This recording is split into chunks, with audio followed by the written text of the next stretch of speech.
Is your Samsung S26 Ultra screen brightness changing on its own? In this video, you'll learn two quick and easy ways to stop automatic brightness adjustments. Method 1. Turn off adaptive brightness through settings. Open the Settings app on your Samsung S26 Ultra. Scroll down and tap Display. Look for adaptive brightness. Tap the toggle switch next to it to turn the feature off.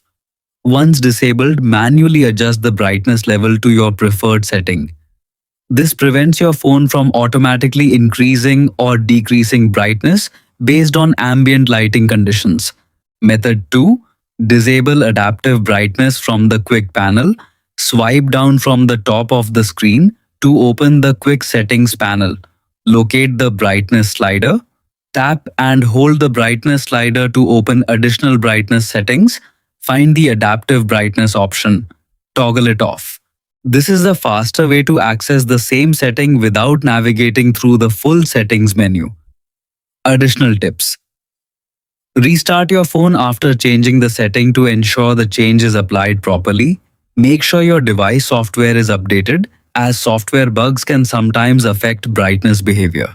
Remove any screen dimming or battery saving apps that may be controlling brightness automatically.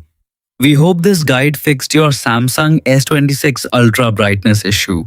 Don't forget to like, subscribe, and check out more helpful tutorials. Thanks for watching.